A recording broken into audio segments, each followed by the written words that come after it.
Tonight's Mass starts in darkness. It starts in darkness because the shadow of the cross looms very large. It starts in darkness because we have entered the tomb with the Master.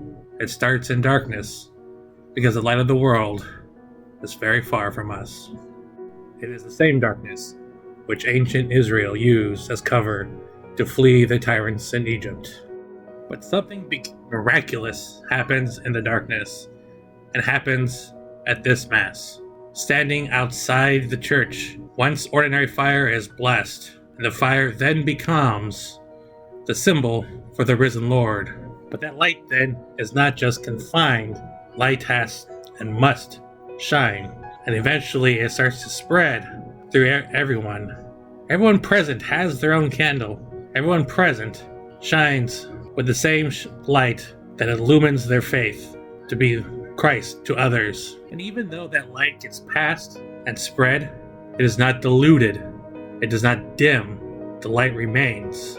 This is the night that the human heart has longed for since our parents drove us from paradise in the garden. And now, after the work of the cross, the Master leads us back into the kingdom. No longer the garden, but the kingdom of heaven now. Our ultimate citizenship lies with Him. This is that night, and the beautiful exultant that is chanted proclaims that truth.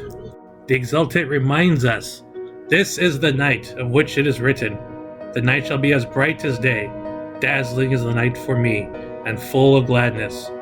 The sanctifying power of this night dispels wickedness, washes faults away, restores innocence to the fallen, and joy to mourners, drives out hatred, fosters concord, and brings down the mighty. On this, your night of grace, O Holy Father, accept this candle, solemn offering, the work of bees and of your servants' hands, an evening sacrifice of praise, this gift from your most holy church. While his own disciples were not able to stay awake with him in the garden just a few days ago, we now wait in the darkness, bated breath for the tomb to open. But now with the light of Christ, we no longer need fear the dark.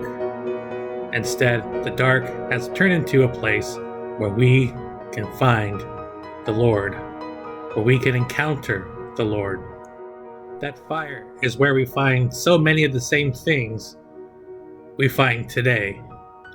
That fire gives us warmth, it gives us light, and it gives us protection. Likewise, the light of Christ gives us the same three things: warmth, light, and protection. It gives us warmth, the warmth of love. In the Middle Ages, when painters and artists would depict hell, Satan and his legions of demons, they were depicted as being of bluish color.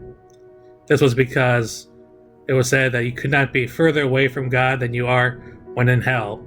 And so, if you are far away from God, you are far away from the warmth of God's love.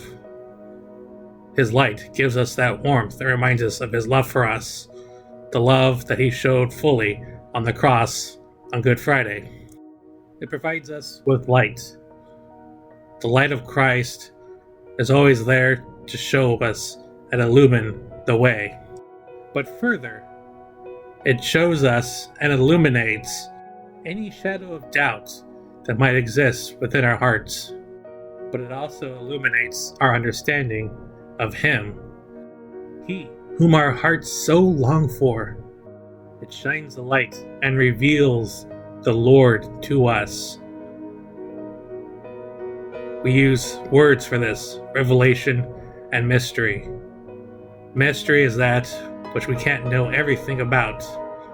But what we do know, and what we can understand and comprehend with our minds, is done so through the light of revelation.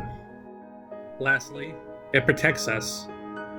Our ancestors would use fire to protect them from the animals and the unknown dangers which lurk in the dark. Now that light protects us from the supernatural dangers which lurk and prowl for our destruction. In short, light cannot be contained. It will not be contained. It has no other recourse in its nature but to give. And when Christ is light, that it gives in abundance, overflowing abundance, such as his love for us. It is that same light we are then called to be to others. And these past 3 days have shown that as well. On Holy Thursday, he got on his knees and washed the feet of the 12 in service. Then, he institutes the Eucharist and gives us his very self to consume. The true food, true wine turned into blood, bread turned to the true flesh of his body. On Good Friday, he gave us his very self, his very life, even to his last breath. And then now tonight in the darkness, he gives us the way back to go home. This is the model by which we are called to live. And as the ending of the Exultet reminds us, may this flame be found still burning by the morning star, the one morning star who never sets, Christ your Son, who, coming back from death's domain, has shed his peaceful light on humanity and lives and reigns forever and ever. My brothers and sisters, he is risen. He is truly risen.